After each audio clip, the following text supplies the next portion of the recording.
Okay, welcome everyone.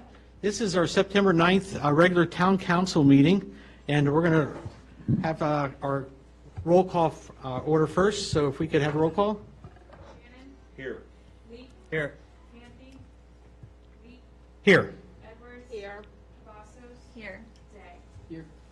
Great. Our first item on is our Pledge of Allegiance. We have the privilege of having Troop 90064 here to lead us, and we have Naomi, I believe Zoe, Kennedy, Audrey, Sienna, Hannah, London, Lauren, and Layton. If you could all come up here, and we're going to do our Pledge of Allegiance.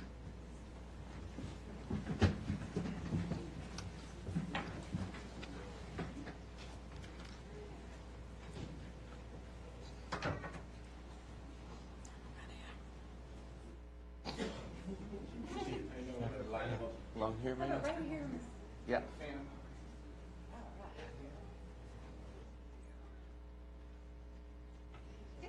We want to be able to see all their smiling faces. There you go. Okay, we ready? All right.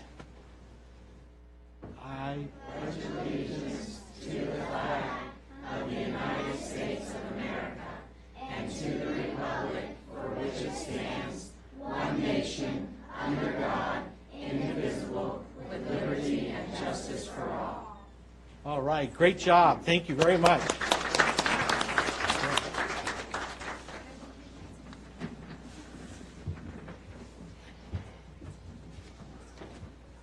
We also have to give our invocation tonight. We have Troy, is it pronounced Corin? Corin, yes, from Park Valley Church.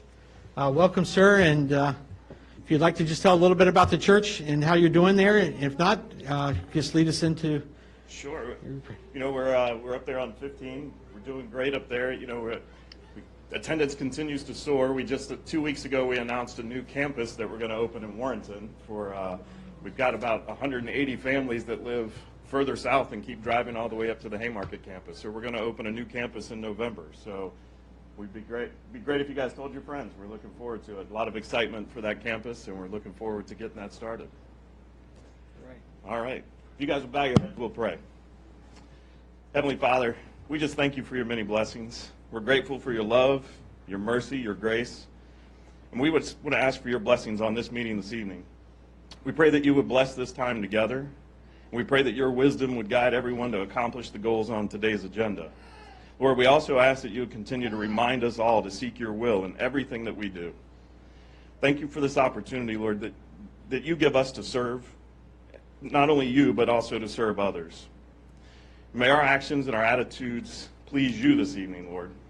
May we also show others love, show them mercy and grace, because you have been loving, merciful, and gracious to all of us. Lord, we just pray these things in your Son, Jesus' name. Amen.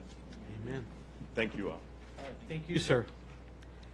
All right, our next item on our agenda is our public hearing. And at this time, without objection, we're going to go ahead and open our public hearing for the Williams Holdings Special Use Permit. I believe they have a presentation, and then after that, we could hear comments from the public as well. Good evening, everybody. My name is Michelle Williams, and I am the president of the company Williams Holdings. And I do investment in real estate in this area and other areas. So tonight, I've been here a couple of times, and so it's very happy to be here in front of the council and to kind of go through what the vision is and the strategy for our project and seeking approval to move forward. Yep.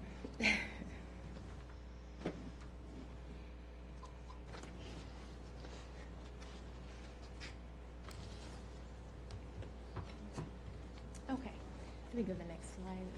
So this is a project that actually will encourage strolling traffic in the downtown of Haymarket and improve a lot of the just the goals in your plan that you have set forth many years ago, and this will kind of help bring that in a very small way to this part of the downtown.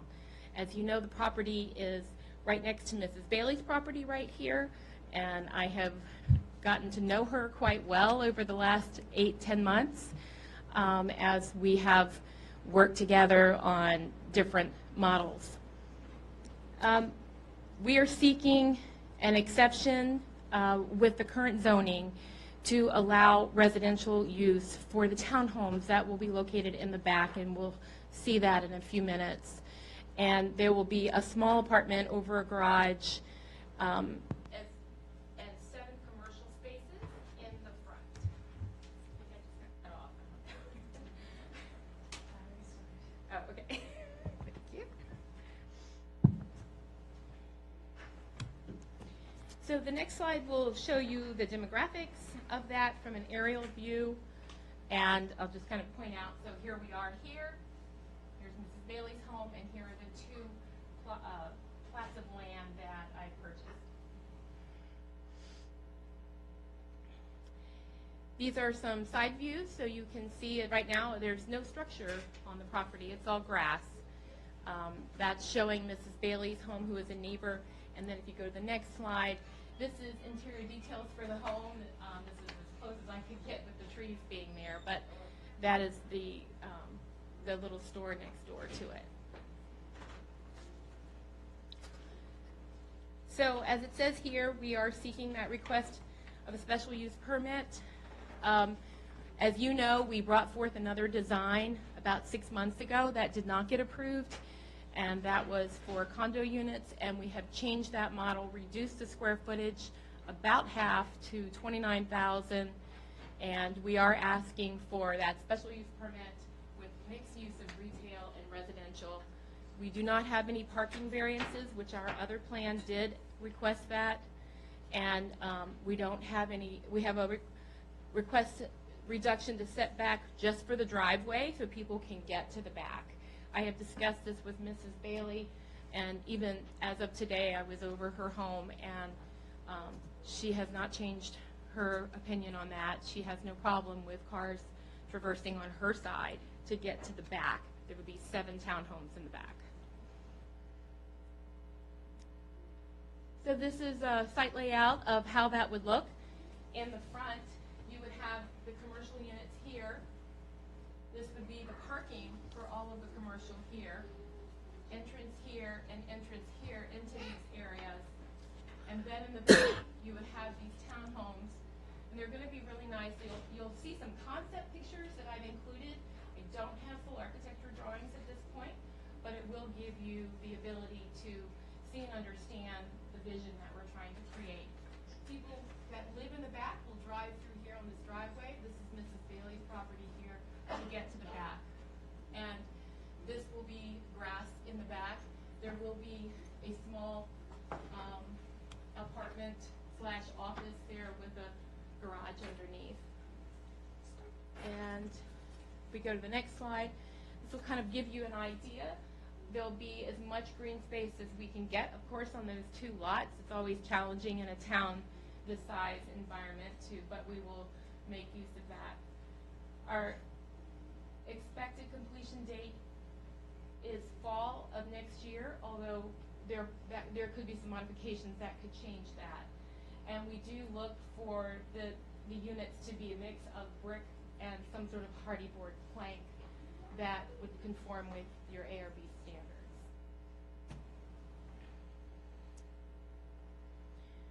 So I'm not sure, is Greg here? Hi. So Greg Dempsey, he's with Stonehill Builders, and I've been working with him a lot. Come on up, Greg. Tell him about yourself. How far back do we want to go? I'll keep it brief. How's everybody doing? I'm Greg Dempsey. I'm the owner of Stonehill Builders. Stonehill was founded in 2005 by myself and my father, really to fill a void in the market of custom homes and commercial projects. So we do a couple commercial projects a year. We have a new one finishing, should be in 6 weeks. It's a car dealership in Ashburn, and we build custom homes. Actually, we'll have one in Haymarket starting next year. So we are not a big company by any means. My father and I are heavily still involved in the building process because it's our passion. Given that being said, when Michelle first approached me about this, I really actually had concerns because I've been in Haymarket my family for 20 years. My kids just finished up Haymarket Baptist. My wife works there now, but everything that she's put together, you know, you guys have seen it already. The ideas and everything. I think it's a win-win, and I think it's going to be a tax positive impact on the town of Haymarket. And I think at this time, I see buildings being demoed and for sale signs going up. I just think timing is everything, and I just think this is the right time for this. So if you have any questions about me, please feel free to ask. I just didn't want to stand up here and tell you how great I was.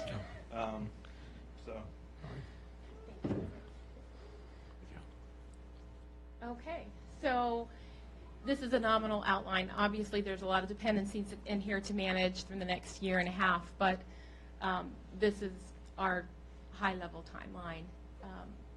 Acquiring the land was this month, and then special use permit, we applied for that in June. Submitted the site plan submission has not happened yet, but we'll be doing that more formally soon. And this is a concept of what the elevation would look like. So the storefronts are down here. They would have the accordion glass doors that could open for cafes or restaurant in the bottom, and then the hardy board kind of siding here with some brick throughout, and then those would be balconies. You'll notice and this is the front view. As we go to the other slides, you'll be able to see what that looks like. Here's another view of the front with the parking included, and how that could look. So, and then this is an elevation of the side of what it would look like from the side view. So this is the townhouse portion here that would sit here in the commercial space down below.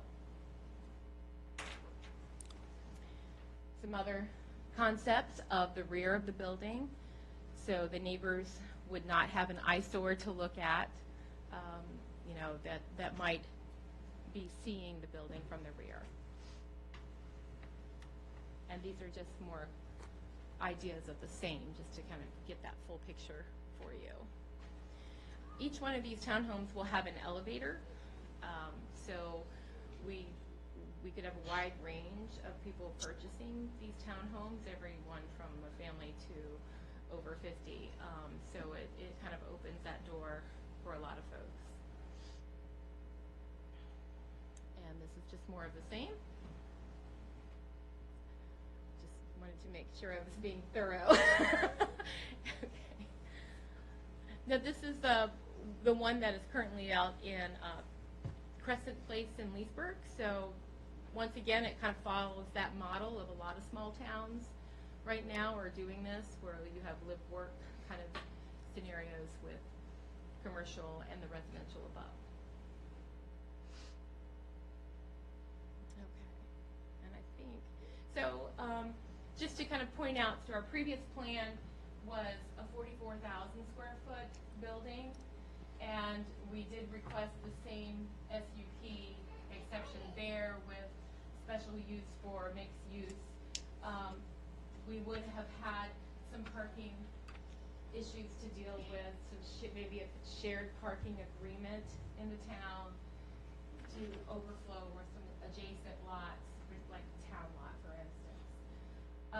There were some additional setback requirements that we would seek approval on. That was the initial plan we submitted back in the early spring timeframe.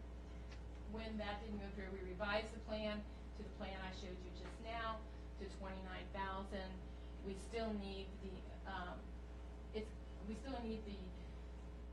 approval of the mixed use, but there are no parking variances with this plan. And the setback was simply for the driveway to get to the back of buildings. It's a little bit more detail of the same, just this is what was documented at the first meeting of the citizens' concerns, and we did hear them, and we did modify our plan. So today we're seeking approval that we could move forward with full-scale plans to pursue this project. and we're here to answer any questions you might have, or the citizens. Okay, thank you. So at this time, we'll go ahead and entertain anybody that would like to speak in favor or oppose the project. This will be your opportunity, if you could just come up to the mic and just state your name and address for the record. And then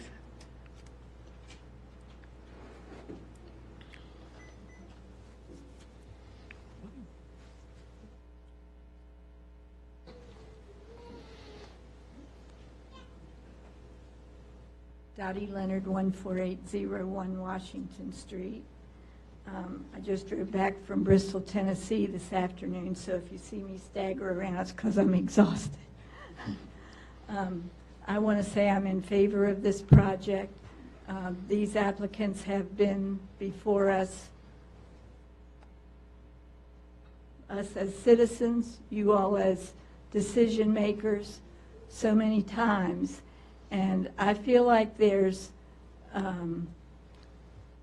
confusion about, and I'm confused myself because it just changed in 2016, and I just learned tonight that it changed in 2016. It was a by right use, I understood, to have up to 50 feet, so I didn't realize an SUP was even required. And where the real nuts and bolts need to take place is on the ARB. And I know Councilwoman Bond that said at the end of the last meeting that she wasn't sure the ARB even had a need or a cause. Let me tell you, you have no idea how important you are. You all are extremely important. And that is, when you know what it's called, it's an architectural review. These things, the SUPs, those kind of things, need to happen. When you review the architecture, that's a whole different bag. And you do need an architect to be on there with you who's a paid consultant, like your paid legal advice, your paid planner. They don't live in the town either, but they're here to help our boards make decisions. So this one I hope we'll look at really carefully. When you think about it, it doesn't make a lot of sense if we're incorporating residential and commercial, which has already been done in town and been successful. If we're going to continue to realize that that works and works well in Leesburg and lots of other places. And let me remind you, historically, it was done all the time. Historically, people lived above their businesses in old towns. So it makes perfect sense to do this. And if we have some little glitch way of saying, well, because you have an extra floor that we didn't say is okay, I'm confused because I thought it was by right to begin with. So I hope I'm not stepping out of line, but I think it needs to be looked at again, and never think for a second you're not important and needed, because that's what determines what things are going to look like and whether they're going to fit in this, under this historic overlay umbrella. Thank you. all right, thank you for your comments. Would anybody else like to speak on this? All right, with no objection, we're going to go ahead and close our public hearing. Our next item on our agenda is the Blue Help Suicide Prevention Walk presentation.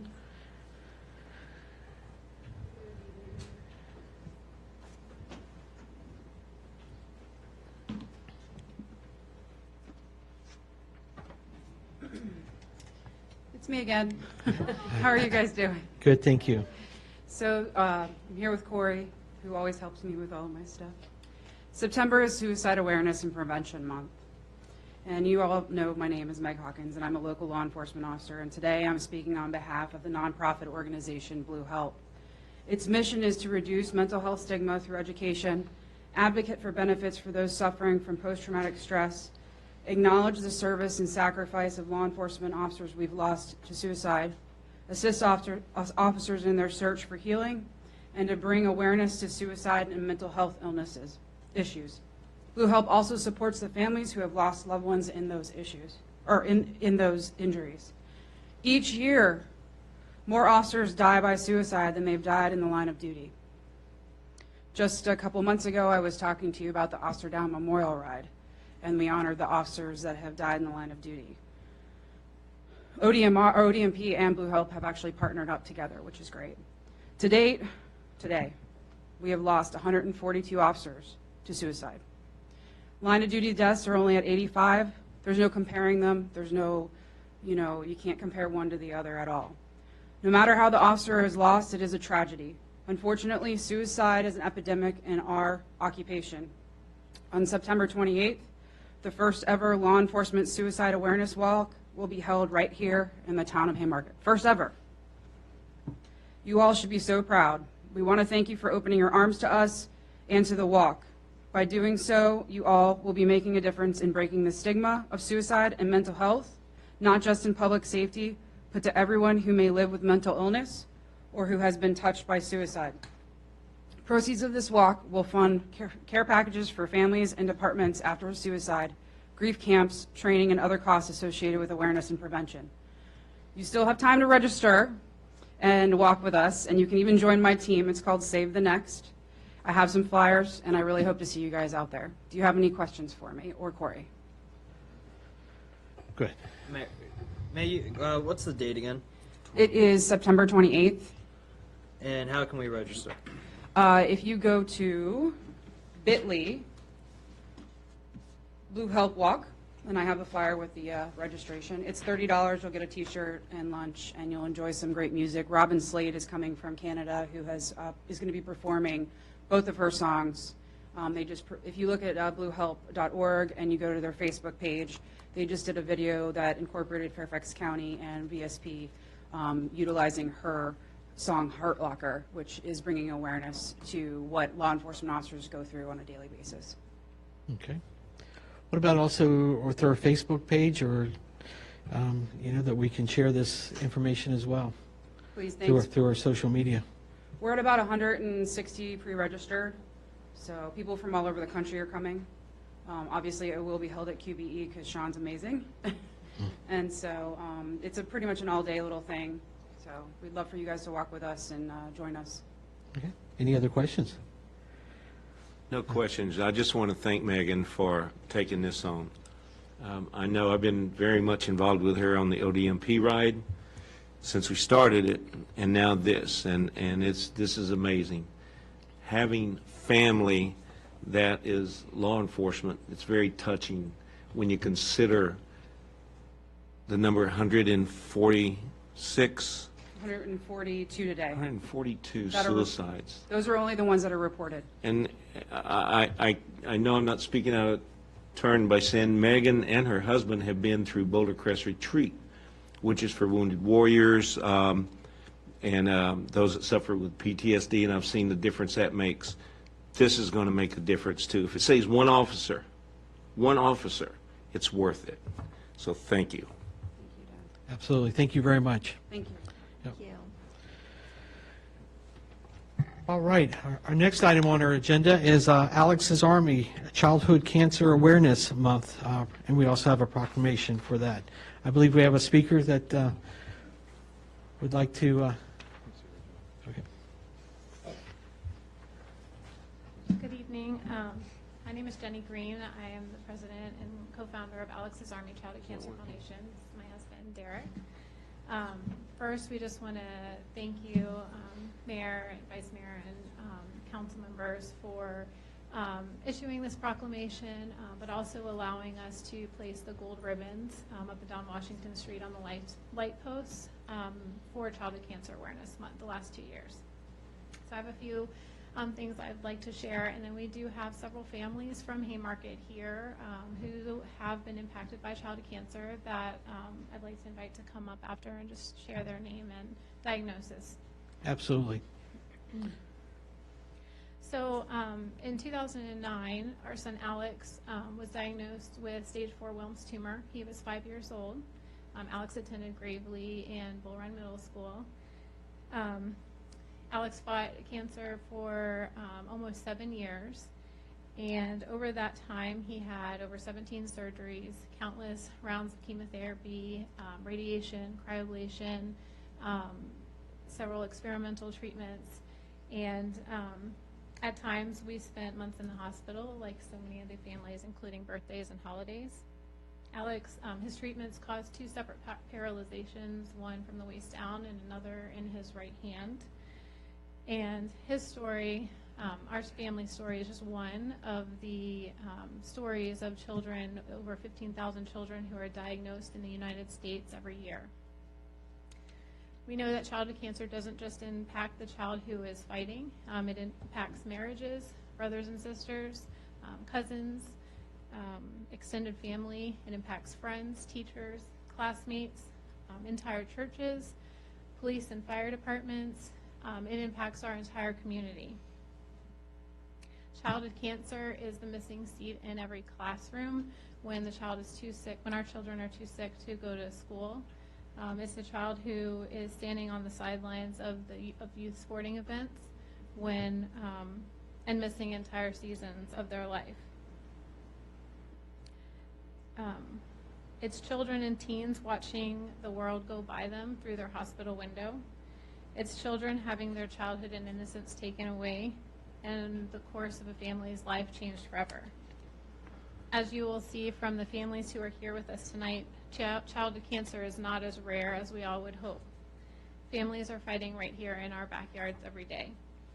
One example is while we were hanging gold ribbons 2 weekends ago through Haymarket, there was a woman who was walking through town and she asked what we were doing. And when our volunteer told her what we were doing, she said that her son was a childhood cancer survivor and that she was so happy to see the gold ribbons going up. As our Alex got older and along in his fight, he learned more about advocacy efforts from organizations like ours, and he, like so many children and families, would look for gold ribbons year-round, and especially in the month of September. The gold ribbons that hang in our town and this proclamation tonight shows children and families who have fought before us and those who are still fighting today that they are loved and that there are people who care. It brings awareness to the public so others are educated about the statistics surrounding childhood cancers. Our foundation, Alex's Army, is based in Haymarket, and we are proud to be a part of such an amazing community. Our mission is to fund research, raise awareness, and provide support for families like ours whose lives are forever changed by a childhood cancer diagnosis. Progress is being made every day, but there's still a long way to go. We are so thankful for the town's support in helping to raise awareness and bringing awareness to Haymarket. We know that with increased awareness will come increased funding for childhood cancer research, which we pray will ultimately, God willing, bring cures for our children. On behalf of all of us at Alex's Army and our family and the families here, we just want to thank you guys for this proclamation and for supporting the fight against childhood cancer. So at this time, I'll invite some of the families to share. Absolutely. Thank you.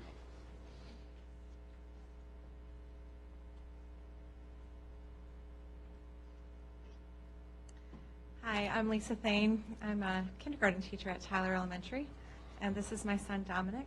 Dominic is a senior at Battlefield High School. Our family is actually long-term Haymarket residents, and my grandmother actually went to Haymarket High School, so if you remember those days. Dominic was diagnosed with leukemia in 2011. For boys, it's a 3.5-year treatment. Being a teacher, it was advantageous.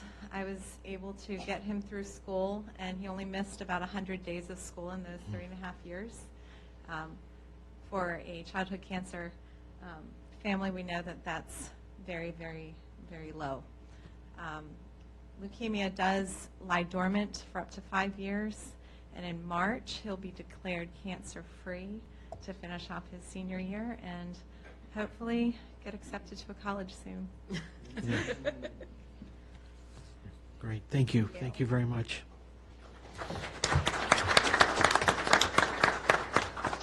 We'll be keeping you in our prayers too for your 5-year mark. So, Hi, I'm Jessica Nunez. This is Adam speaking. He was diagnosed with rhabdomyosarcoma, at 15 months. And he finished 8 months of chemo and 28 rounds of radiation. And he's currently free of cancer. And we live in Villages of Piedmont, right up the street. Thank you. Thank you.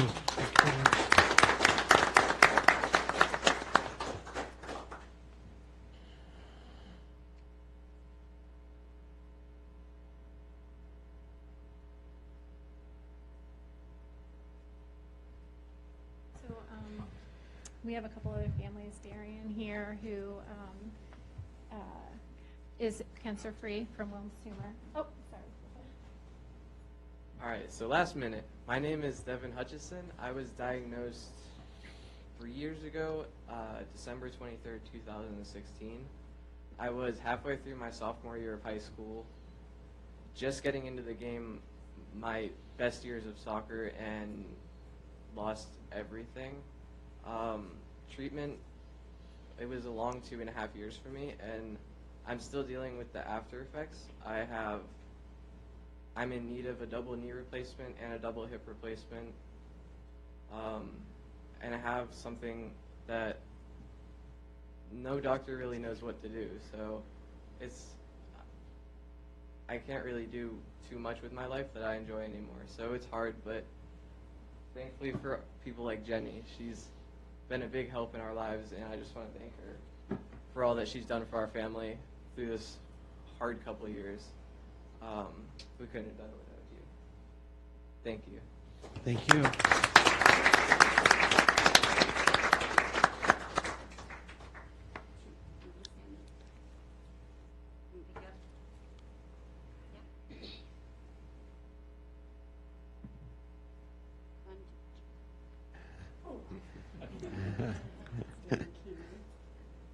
This is Darian King, and she just finished treatment June of this year with Wilms tumor. And I'm Holly Farish-Perino, and I am a Wilms tumor survivor as well. And we want to say thank you for all your efforts in raising awareness. It's really needed. Do you want to say anything? All right. Thank you. Thank you very much.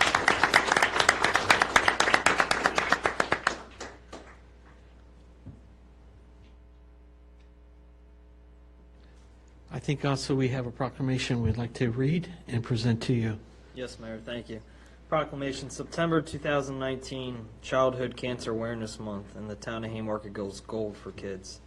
Whereas the Town of Haymarket and Alex's Army Childhood Cancer Foundation observes September 2019 as Childhood Cancer Awareness Month to raise awareness for childhood cancers that have been affected families right here in our own town and throughout towns and communities all around our country. And whereas every 2 minutes worldwide, a child is diagnosed with a form of childhood cancer. And whereas more children are lost to cancer in the United States more than any other childhood disease combined. And whereas for those who survive by the time they are 45, more than 95% of survivors will have a chronic health problem, and 80% will have a severe or life-threatening condition due to the treatments received as children. Whereas in the United States, every single day, 43 children are diagnosed with a form of childhood cancer, and every single day, 7 children pass away from childhood cancers. On June 5th, 2016, Haymarket resident Alex Green was one of those children who passed away at the age of 12 after a 7-year courageous fight against Wilms tumor. And in recognition of and as standing in support of the families and children right here in our town whose lives have forever been impacted by a childhood cancer diagnosis, and for children and families in towns across the country, we do hereby proclaim the month of September 2019 as Childhood Cancer Awareness Month. All right. Thank you. Go ahead.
And without objection, we're going to take a 5-minute break, and we'll reconvene in 5 minutes.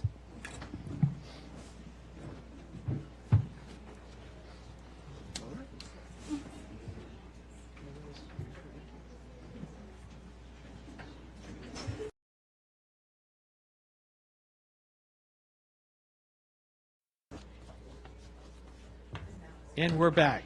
All right, thank you all. Our next item on our agenda is our minutes approval for August 5th work session and regular meeting. Entertain a motion. Mayor, I make a motion to approve our regular scheduled August 5th, 2019 meeting and our work session August 5th, 2019 meeting minutes. Second. Motion and second discussion. Seeing none, all in favor say aye. Aye. Anyone opposed? Abstentions? Motion passes unanimously. Our next item is our citizens' time. Chance to hear from our citizens. All we ask if you just give your name and address for the record. Go ahead and open this up for our citizens.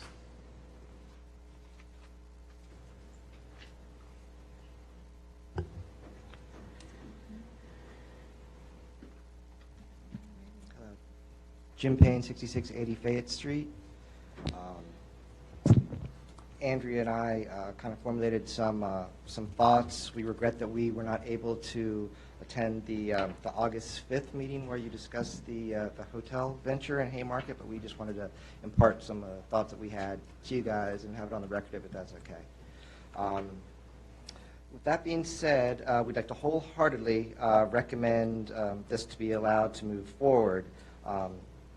This adds to what Haymarket is trying to achieve as a walking town, with the hotel being a destination and the hotel patrons walking and enjoying our town and businesses. As a business owner, the cross-marketing potential for this and with this establishment is great. Here are just a few examples. Melanie's Florist for all the weddings that will be held in this location and around. All food establishments with meeting conferences space. Lunch may need to be catered, brought in, and benefit would extend to also Cupcake Heaven, as a lot of people do have a sweet tooth as well. The Copper Cricket, what better way to remember your trip than with a gift for or a purchase from this beautiful business. Tranquility Day Spa, an Ash Salon, with all the weddings and events. We believe this will be a great benefit to these businesses. A Dog's Day Out, yes, I'm a bit biased here. But we believe that this hotel, I don't believe it's going to be dog-friendly, but we could provide that service that would help our business as well as provide a differentiation factor to that hotel, because people do like to travel with their pets. That could help their revenue and bottom line. With all that being said, suffice it to say is rising tides raise all ships, and we believe that this hotel venture will also raise Haymarket to the town and its various businesses. So thank you for hearing me out. All right, thank you. Thank you for your comments here. Would anybody else like to speak? Seeing none, we'll go ahead and close citizens' time.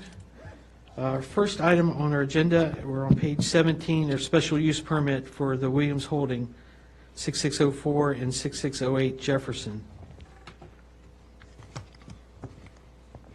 In your agenda packet, starting on page 11, you will have my staff report. There is, in the beginning, an update here of what was discussed at the Planning Commission and Planning Commission recommended to council a recommendation of approval. They did go through the process earlier in the spring with the applicant and their major concerns, namely those being the massing of the building, the parking, and the entry and exit. This is when Michelle Williams came back to the commission with a revised application that then had the 7 townhomes and the first floor retail. We worked through other concerns that the commission had, and right now, the only item that was left out there was just the entry and exit and how this will be coordinated with VDOT along Jefferson Street. Right now, our sidewalk plan for there, it did go out to bid, and we are working forward on that project. That has just one entrance in it, so we will coordinate as applicable and work with VDOT on that. Okay. So if you go through, you have the rest of the staff report, and then further there, if council is ready, there is a provided draft motion. Following the staff report, you just have a copy of the applicant's presentation as well. Okay, let's hear from the council. Thoughts? I know I just have one, but I'll wait till the end. When you consider the change from the initial, I am full support as presented now, personally. Okay. Councilman Leake, any thoughts? No, I believe that this would be a great addition to our walking town, especially with having the retail side. As we're all trying to be that walking town, you need destinations, you need things for people to be able to use. As communities are built, they say everything else will then follow. As such, restaurants, retail, shops, dining, the whole nine. So this, I believe, will be a great asset, especially with us doing the sidewalk improvement project. Hopefully to be completed this year, to be able to tie in and be able to bring folks not to just this commercial use, but also to details for the home, and being able to have that whole street interconnected and going up to the Jefferson Street Bridge. I love the mixed use side of things. Everyone always talks about traffic, and as we know, everything will unfortunately always bring traffic, but as property owners, you have rights to develop your property, and I believe that this is a great way to develop this property, and I look forward to seeing it come to fruition. Okay. Councilman Panthy, any? No, I'm full support of the project. Okay. Vice Mayor? My only concern is that the traffic flow and the exception for the 25-foot setback be included with the special use permit. And all things are addressed with the special use permit instead of leaving it up for a later date. Okay. Councilwoman Cavazos. I have a question for Susan. So would you just recommending editing the draft motion? Martin, is that something that we can do? Is with the 25-foot setback, they want an exception for our zoning, so they can put the driveway through the setback on the left-hand side of the property. Oh, on the side setback. Is that correct? That's correct, yes. Okay. So, yes, you can make whatever motion you want. If you're going to not grant the approval for the driveway in this 25-foot side setback, then it's going to need to be re-engineered, and I would recommend sending it back down to the Planning Commission. So the motion would be to remand the special use permit application to the Planning Commission for to address that 25-foot setback issue. I just don't want to leave it up for future. I just want it all, it's taken care of, and then it doesn't need to be considered. Understood. So with regard to the VDOT thing, that really can't be handled until the site plan. Right. But the the site setback certainly could be revised. Would that not be included in the draft motion where it talks about follow the because isn't that in the proposed concept plan? So, because I had the same thoughts, but I I would have thought it was included. I just would like the In that. details spelled out. We went through that in the planning commission, and we did give those details there, and we received approval at the planning commission and I brought Mrs. Bailey here twice, because the commission wanted to ensure the neighbor that it would affect was on board. I'm not against it, I'm trying to protect you. I get it, but it's already in the plan, I think is what I'm saying. So how could we amend this? I don't want to send it back to the PC. I don't think that's needed. So how could we, this draft motion, how could we word it so that it moves forward? It doesn't go back to the PC. Emily? Could you add here at the end the condition that the applicant follow the proposed concept plan submitted in the application materials to include the exception for the 25-foot proposed setback on the left-hand side of the property as you're facing it from the street? Something of that verbiage, I can type it up. I'm sorry, I don't understand how that would work. So wouldn't there need to be a revision in the concept plan for that to work? No, it's already No, it's on already there. on It's there. already on there. Okay. So what I've put here in the draft motion, the concept plan includes this setback as part of the drive aisle to get back to the townhomes. So what I just included here in the draft motion was follow the proposed concept plan submitted in the application materials. I think what Vice Mayor is saying is she would like to see it spelled out as the 25-foot setback in the motion. I'm okay with that. Setback exception is included in the motion. Oh, okay, I misunderstood Yeah. you entirely. Yes. Okay, now I'm with you, I'm on the same Okay. page.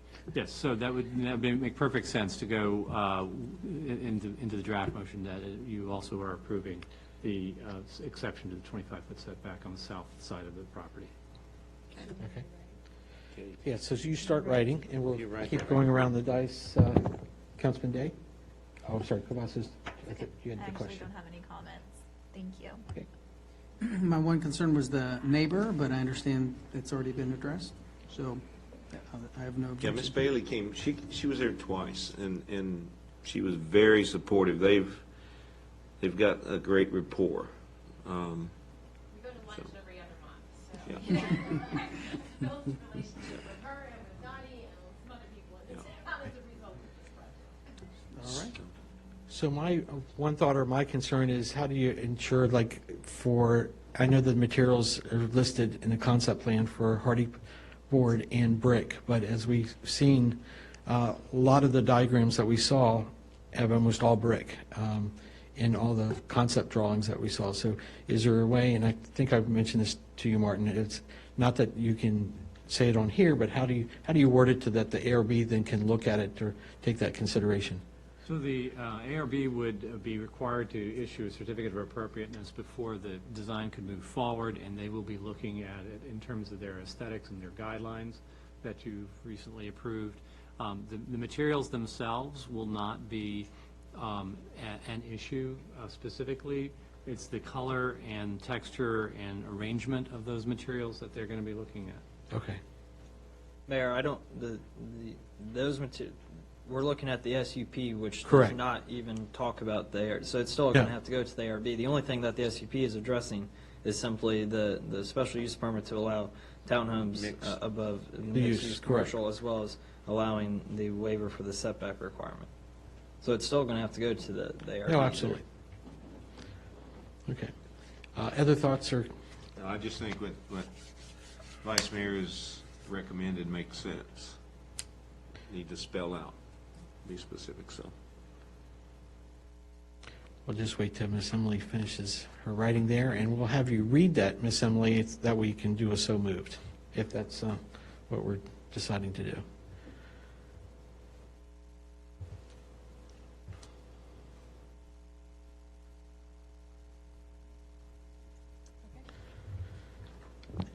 So a form of the motion would be, I move the town council approve the special use permit for the 7 residential townhome units above commercial retail at 6604 and 6608 Jefferson Street with the condition that the applicant follow the proposed concept plan submitted in the application materials to include the exception to the 25-foot setback between 6610 Jefferson Street and 6608 Jefferson Street.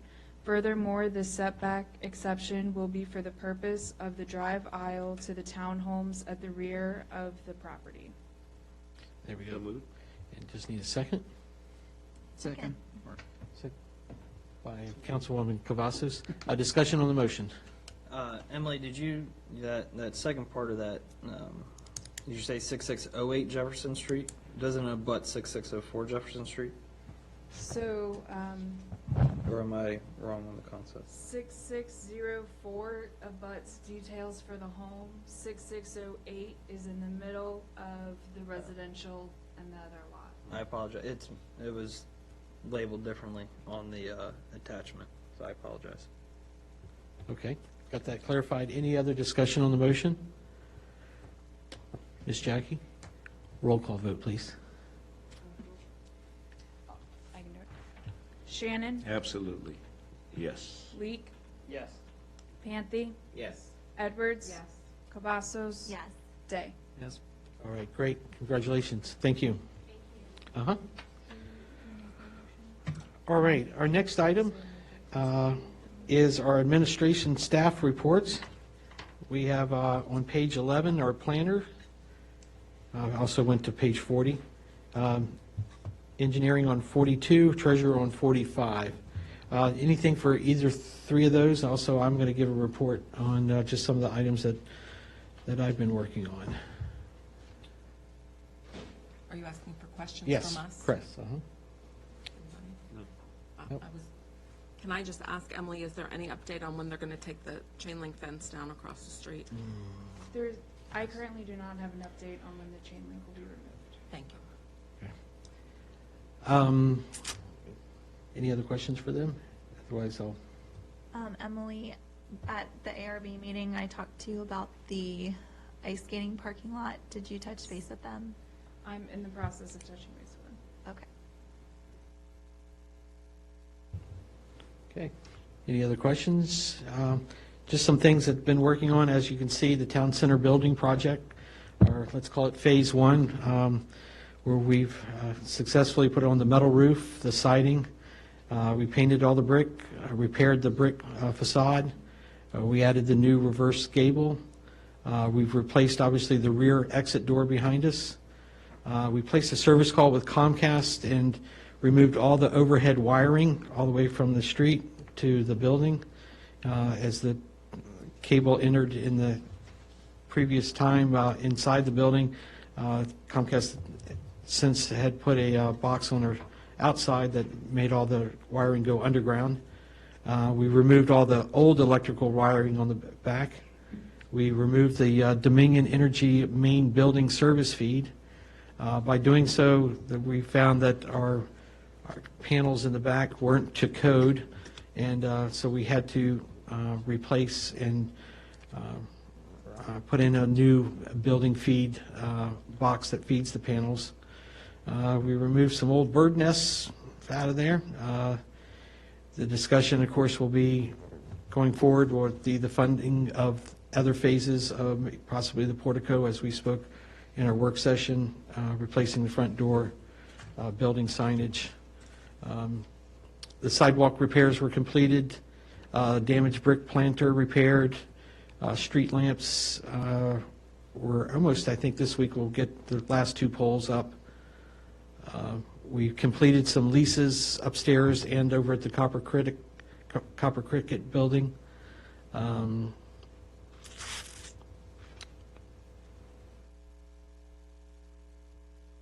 think that's, oh, and of course our new addition, Mr. Chris Kuhn, started today. There again, got him all settled with ordering cards and phones and so on and so forth. So there again, welcome. So with that, any other questions for me for all the things that have been happening? I just would like to ask that we review what everybody's title is. I'm like so confused. Everything's been switching around. So if we could just review all the staff members, what their titles are, what their job descriptions are, and have those shared with the council so we know what everybody's responsibilities are. I think we have that in writing, so yeah, we could reissue that. I don't think there's been any changes that I'm aware of since we last formulated when Jerry kind of exited out, Well, so. Ms. Kozlowski was the business manager / clerk, so, No, she was the office manager. Yeah, so she was not a business manager. Office manager, clerk, and FOIA, but yes. so do we need to appoint someone for the FOIA officer? Correct, yes, we will, yep. So, obviously, with our recent departure of our clerk, we'll be looking at, we've got that being advertised on our website, as we always do, and also through VML. So, When's the closing date for that? 2 weeks from now, so 2 full weeks, just like we've done in the past. Mr. Mayor, I would suggest you go ahead and appoint a FOIA officer tonight, because you can always change it. Sure, yeah, I mean, it's not on our agenda, but yeah, if that's, no objection there. Yeah, so with no objection, we can have Chris be the FOIA officer. Want to make it a motion? Should be. Do we feel like we should have him do that since it's his first day? Or do we feel like we should have one of the other staff members who's been here? Well, the newness has no bearing on the FOIA officer. Is there training? When we have a FOIA request, it's all done through our IT department. So when a FOIA request comes in, we send it over to our IT to search all the emails and through the servers for those specific criteria. So it's not like there's any training or anything like that that has to happen. But I'm sure that Chris has dealt with FOIA before in his previous positions. Correct. I was the FOIA officer for the town of Occoquan for the past 3.5 years. Yeah. Okay. So why don't we make that a motion if we could? Mayor, I make a motion to appoint Chris Coons as the acting town of Haymarket FOIA officer. Is he acting, or is he the FOIA officer? Fine, I think until we, it's the question that,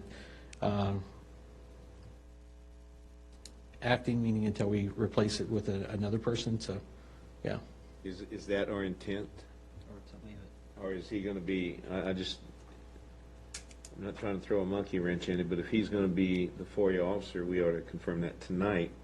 If he's only the acting and we're looking at, and we're thinking of someone else, then I agree with Councilman Leek. I just think we ought to be specific, whether it's acting or permanent.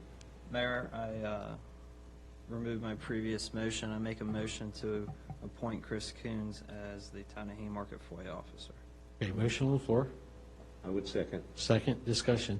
So, yeah, I mean, I think eventually, when we hire a new clerk, that probably would be their duties, you know? And at that time, we could change that up. But as we said, at least having somebody in case we do have FOIAs until that time. Further discussion on the motion? Motion second. So all in favor, say aye. Aye. Anyone opposed? Abstentions? Motion carries unanimously.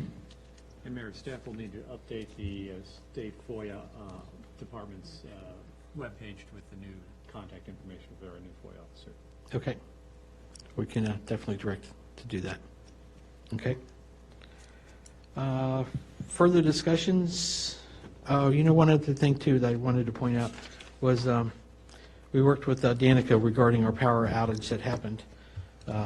She had called me late that night and started receiving the complaints about the town and how much widespread the outage was, which it looked like it was almost all our town residents with maybe exception of one community, which was pretty... Everything from sheets down? Yes. I drove around and looked, and it was dark. Yeah. The traffic light was working on the Divergent Diamonds, but Sheets was out and everything this way. Yep. So our backup power plan where they thought when doing the overhead that they would backfeed our community, if anybody remembers that, I do. Obviously didn't work yet. So there was a meeting, I believe, at Battlefield High School regarding the Dominion power, but I can do that on the Dominion update. As far as any other administrative staff reports, any other questions? Other than that, we're going to go ahead and go to Chief Lands.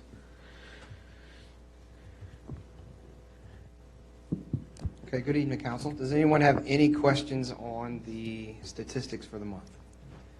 I did want to point out that there was an increase in traffic summonses this month of 116. Usually we hover around the 80, 85 mark, but also below that there was 203 warnings. So we still, even with the increase, have almost twice as many warnings in the town. I want to go over a couple things we did for the month. It was a pretty busy month. We had National Night Out, kicked that off on August the 2nd. It was a great event. We had anywhere from 600 to 700 people there, according to some estimates.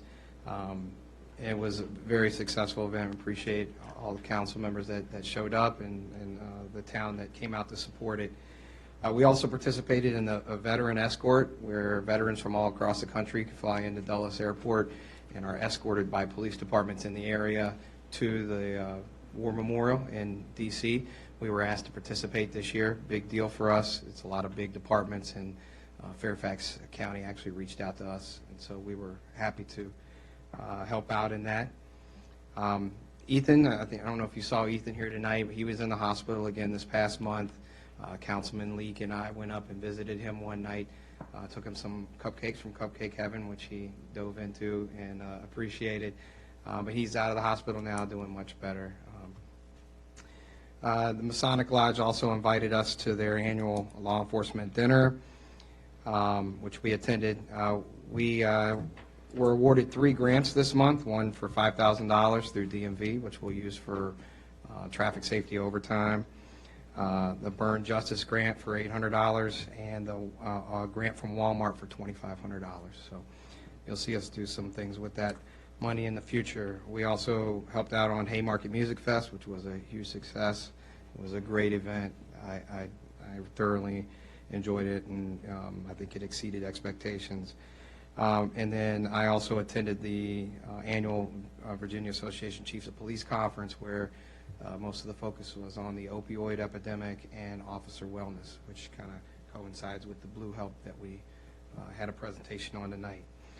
A couple other things I wanted to add on there based on feedback that we got from Mayor Leak and Vice Mayor Edwards on the speeding issues on the east end of town, specifically trying to get in and out of Blight and Green Hill Crossing and St. Paul. We did initiate a traffic safety program this past month where we had more officers on the street, where we focused on bus stops, bike lanes, speeding, with a concentration on the east end for the speeding and crosswalks.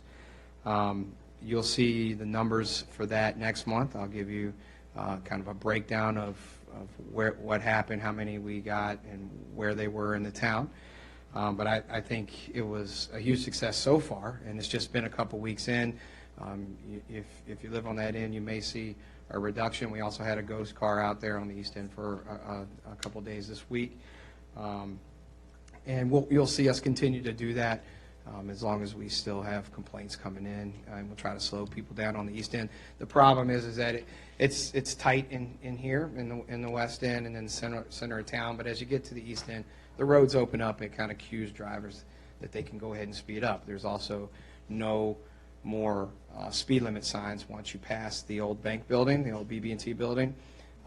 We spoke with Councilmember Shannon in his other role. He's got some emails going out to try to get us at least 2 more 25-mile-an-hour signs that we can put up between the east end town and the BB&T building to slow people down. Also, we're looking into, right now there's no post between BB&T basically and the east end of town where we can throw up a traffic counting kind of flashing 25-mile-an-hour sign that we borrow from Middleburg police department until we can get our own. We're looking into maybe just driving a post ourselves in temporarily and putting the sign up. You've seen the billboard out that said watch for crosswalks, and you've seen officers out. You saw our crosswalk videos. This is everything that we're doing to try to slow people down and to remind them that this is a walking town. So you'll continue to see that. And the last thing I have is the breast cancer walk that we have on October 5th. Please come out. We have spots for about 250 people. Just to give you an idea, the first year we did this, we had about 35 people. The year after that, last year, we had just over 100, and I believe we'll hit the 250 mark this year. Corey O'Neill and Miss Ruth Ann has been putting that together for us. The three of us have been meeting. They've been really busy getting sponsorships. They've raised over $6,000 in sponsorships for this event. It's going to be much bigger than it was last year. We're offering a lot to survivors and to family members of survivors, and to the ones that were lost, memory tents and all kinds of vendors for ladies. And it's going to be a good event. So please mark your calendars and come on out October 5th. Starts at 9 o'clock and runs till 1 p.m. All right, does anybody have any questions for me? Okay, I'll start. Great job for Officer O'Neill taking the LiDAR and going out of his car and actually in the trees or wherever he goes to find and be hidden. The ghost car, when I'm not sure if somebody's in it or not in it, you're very effective. And I think we've seen by that cruiser being over there, my gosh, people literally slow down before they come into the town.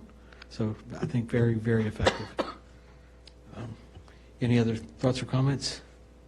I would just like to see, I mean, as we throw out the ghost car, also throw somebody in the ghost car every now and then. Yeah.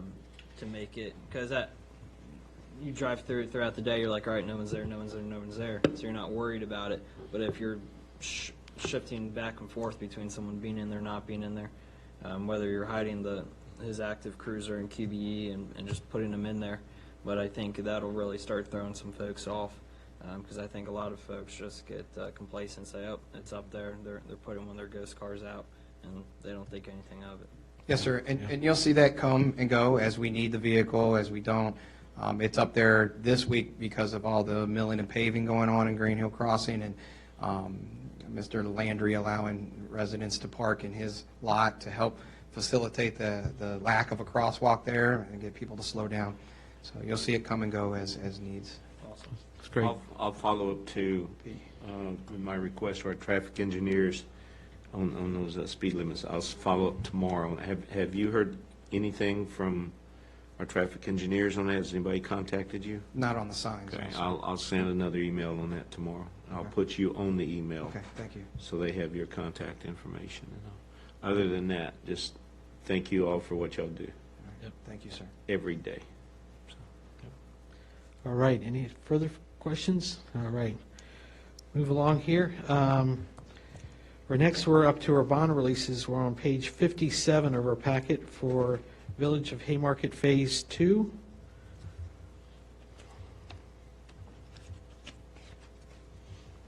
So this bond release in particular is just to release the remaining 10% of their landscape bond. We have held it for the 2 years as per our code, and everything survived. Katie and myself went out and checked all of the materials that were planted, and all is well. So this is just a request to release the remaining monies. Okay, looks like we have a draft motion. Mayor, I move the town council release the remaining portion of the Oak Ridge landscape bond for the Villages of Haymarket Phase 2. Motion on the floor, I second the motion. seconded by Councilwoman Cavazos. Roll call vote, please. Shannon? Yes? Leek? Yes. Panthy? Yes. Edwards? Yes. Cavazos? Yes. Day? Yes. All right, we'll move on to our next one, which is on page 58, Haymarket Sheets Bond Release. So for the Haymarket sheets, Katie has completed her as-built review. Everything is in accordance with our requirements of the ordinances and the Prince William County Administrative Procedures Manual, and she is recommending release of the performance bonds. Okay. Mayor, I move the town council release the performance bond for the Haymarket Sheets convenience store. I second. Seconded by Steve Shannon. Discussion on the motion? Seeing none, roll call vote, please. Shannon? Yes. Leek? Yes. Panthy? Yes. Edwards? Cavazos? Day? Yes. All right, we're up to Haymarket Baptist Church bond release on page 59 of our packet. So Haymarket Baptist Church recently repaved their parking lot. They have submitted their as-built plan. Everything has been reviewed and approved by our engineer and is recommending the releasing of the performance bond. Okay, any draft motion? Yes.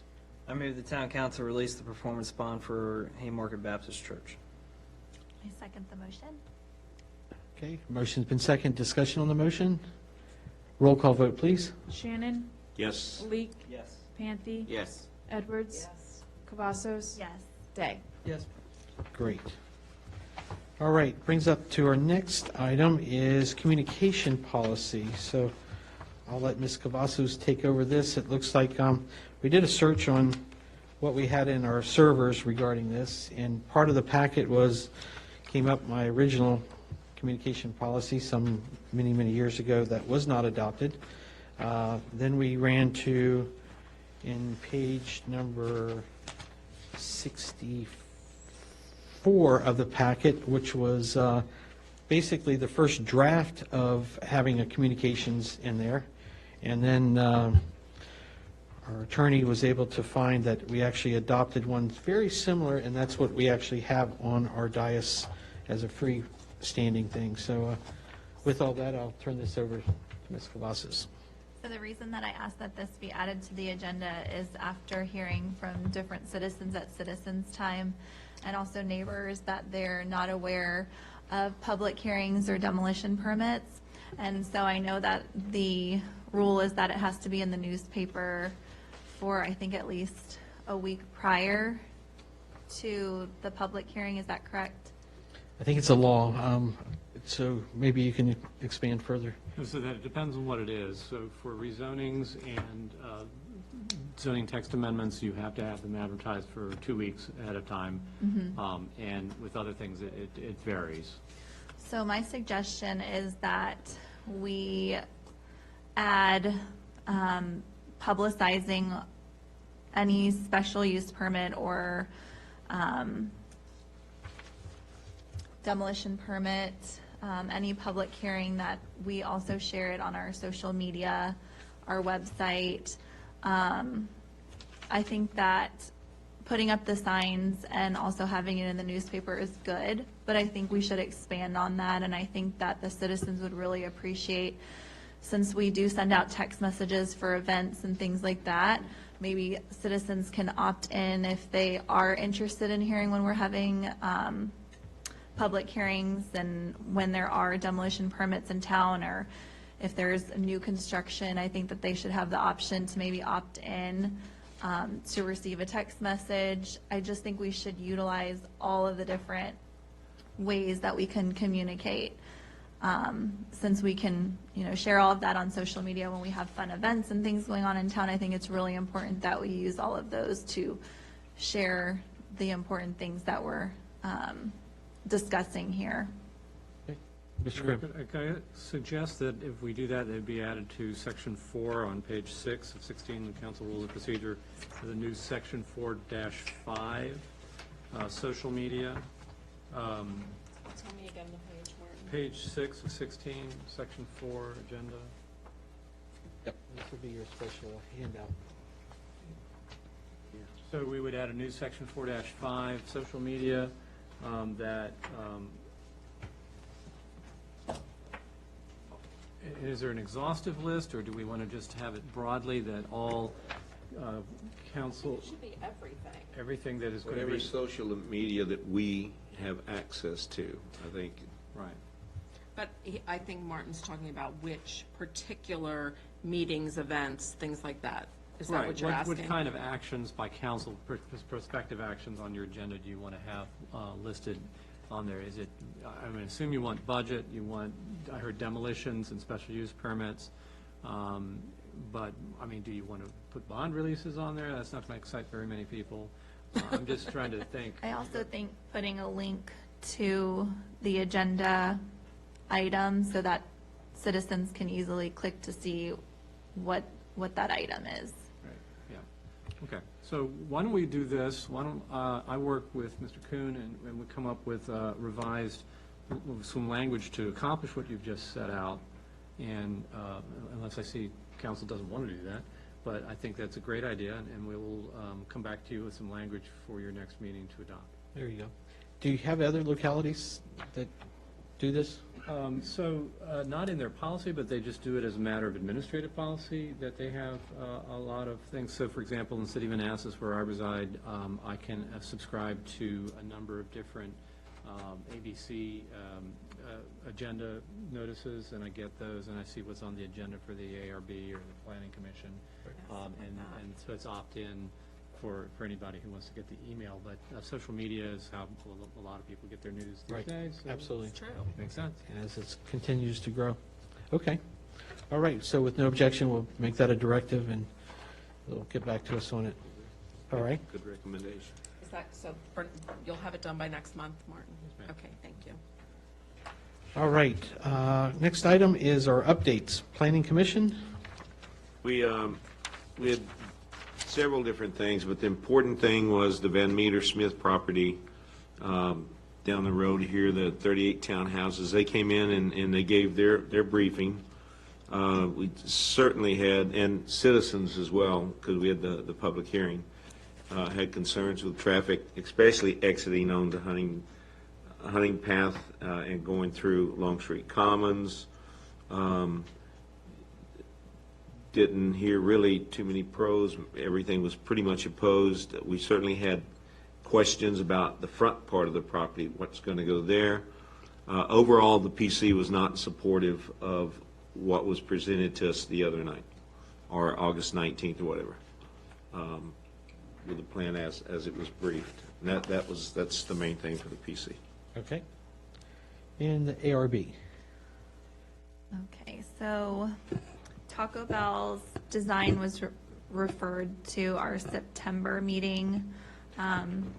There was just a few other agenda items, a walkout basement step addition in Key View Place and an addition in Green Hill Crossing. We also submitted our edits for the ARB bylaws and guidelines, and we're still working on those.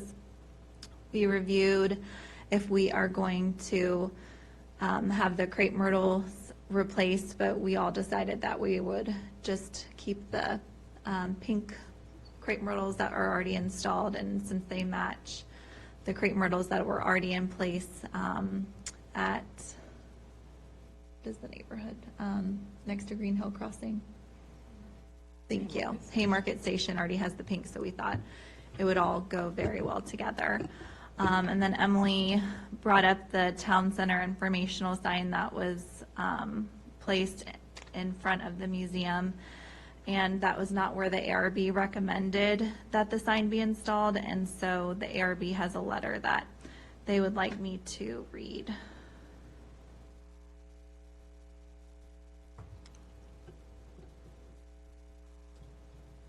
This letter, I guess, was discussed at the last ARB meeting? No, it was discussed individually between members. After the ARB meeting? Yes, and there was no meeting that took place. It was all done over different phone calls. Okay. So there was no FOIA. So, no, I'm just concerned about the action if you're not at a meeting and then coming up with a decision to send out a letter. Yes, they asked me to read this at our meeting since I'm the liaison. Okay, thank you. Dear council members, on May 15th, 2019, the ARB approved a two-sided informational sign to be installed in front of the town hall, adjacent to the bench seat fronting Washington Street. The location was deliberate as it would provide convenient access to and allow for announcements to be more readily seen by residents, passers-by, and visitors of town hall and the police station. The location would also contribute to the courtyard feel of the town green. On August 24th, the board was informed that the informational sign had been installed at the museum at the direction of the mayor. No explanation for the change was provided. Later that evening, the board liaison contacted the mayor and town clerk via email to request the sign be moved to the location approved by the board. Noting that the location at the museum was less convenient, individuals had to leave the sidewalk to read and/or access information, and that area is already crowded with other posted items such as the Little Library and Civil War historic boards. To date, the mayor has not responded to the board liaison email.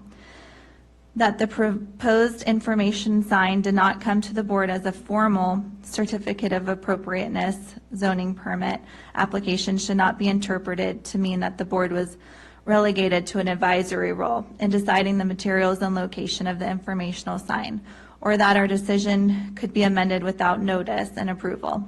As such, the board respectfully requests that the council direct town staff to move the informational sign to the location approved by the board on May 15th, or direct town staff to submit a formal application indicating the change in location with justification. The board also respectfully requests that the future town projects include formal applications to the board per the zoning ordinance. This would establish and ensure equitable and consistent processing of application from all applicants.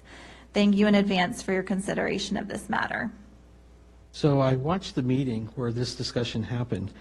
Can you tell me why there wasn't any consideration with the utility easements of that placement? Not at this time. What about the line of sight for the location? Was any discussion made regarding that? Yes, I believe that we did discuss that. So do you see that as being a problem for people trying to exit out of here? No, because it's for people who are walking. No, but the line of sight for cars leaving the parking lot. We weren't planning on putting it how you put it. We were planning on having it facing the street. So the consideration that I gave for the placement of this was because of utility You easements. still should have come to the ARB Utility and spoke to easements, us. and also the line of sight for vehicles leaving and entering the property. As far as So- I know, that information was not passed on to the planner to pass on to us. Well, The it's information very- was just simply told that you said this is where it's going, and that's why. Well, there's a lot of consideration, also the overall site plan for this town center project as well. So there was like Why about didn't you four- come to the ARB and three- discuss that with us? Because the purview, my understanding, was for the materials and not for location. It was for the location. She asked us. Right. I'm sorry, did someone, no, okay. I need to educate myself on the whole matter to be able to come up with a decision by going back and watching it. Under my understanding, locations of signs go through the zoning ordinance in regards to a planning commission. A planning commission decides on the location of signs in regards to site plans. But again, this is the first time hearing of it, so I would have to educate myself by going back and watching the ARB meeting and everything. But under my understanding from our ordinance, the planning commission would be the directive in regards to where sign placements can go based off of site plans. Yeah, well, there again, the considerations, easements, you're in a utility easement, line of sight, you have cars coming in and out of this parking lot, and to be able to look down to the east, you now have a sign that's blocking the visibility. There again, the misutility was already called in, so the placement of the sign was never even in question. This Why didn't community you respond to my email then to explain that? Yeah, well, no, I think you were asking for to meet with you, and I reached out with you. I can't tell you how many times the unanswered emails, unanswered texts, so. Are we talking about recently? No, I'm just talking about it as a general rule. So, you know, my phone is always on. You can always call me and talk to me about the It matter. sounds like an excuse to me because I did email you and Shelley. Right. So, well, that's your opinion, your thoughts. So, Yeah, it is. And it's also not just mine, it's from the entire architectural review well, board. I'm concerned about that too. I'm concerned that you're You communicating. speak with other council members outside of the communicating, meeting but- all the time. But not to then draft and decide on sending a letter like you just read. You've taken an action by saying that you all have discussed and decide to send, but not at a meeting. We discussed it, wrote the letter, and had it sent. I know, I have a concern about that, but, I have many concerns. all right. Any other further ARB?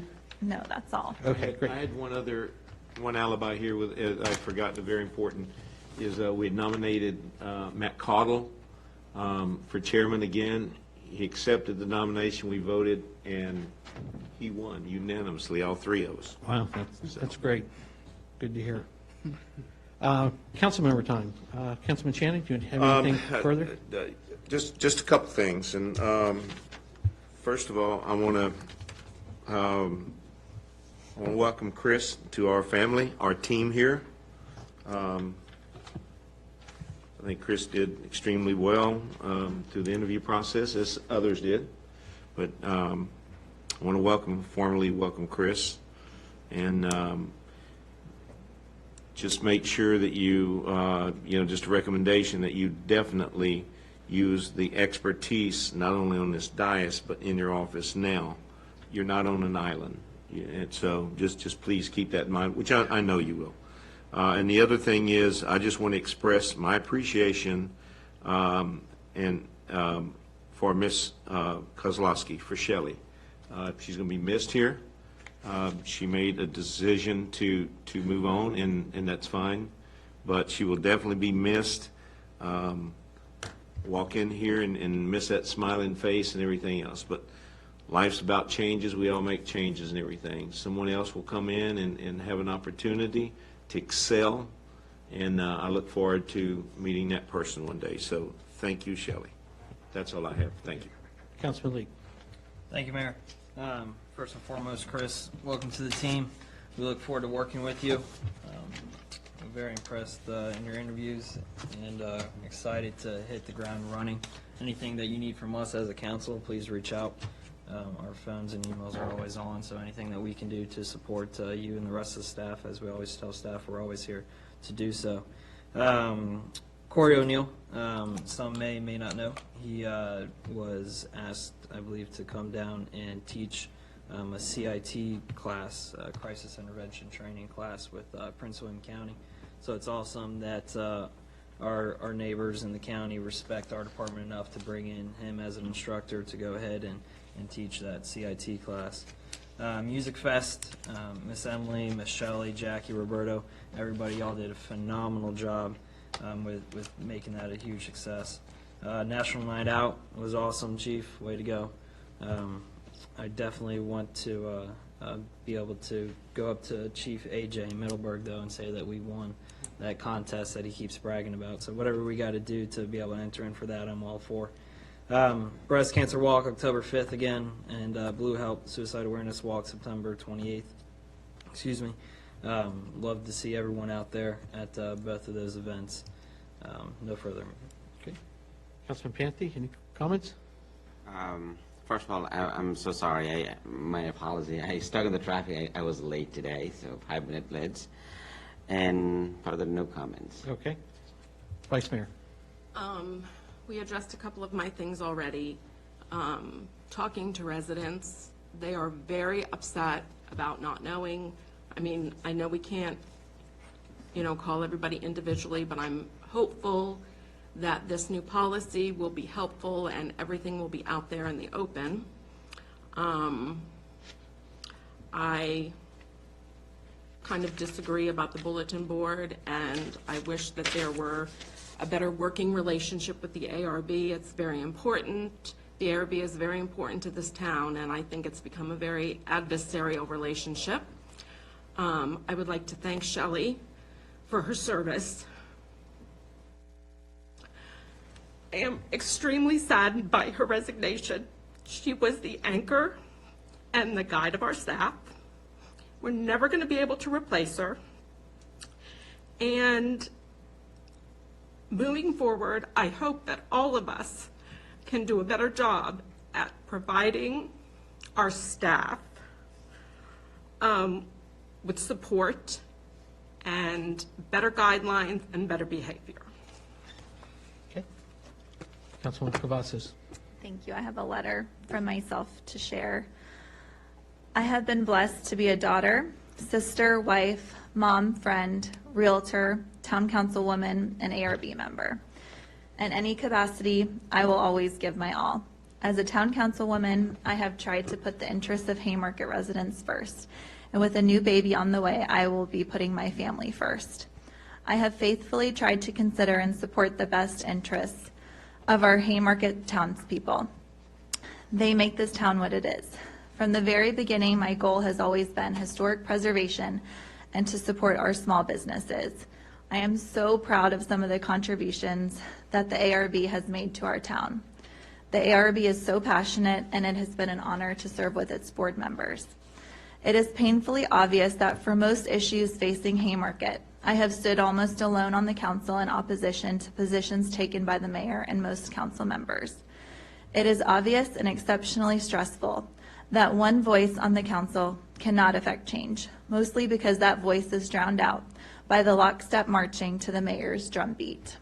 It is exhausting knowing that I may always be one of possibly 2 no votes on too many important issues where I think the Haymarket Council is completely and utterly out of step with the desire of its residents, as expressed monthly during Citizens' Time. In less than a year, the town of Haymarket will have the opportunity to thoughtfully create your town council. Changes need to be made.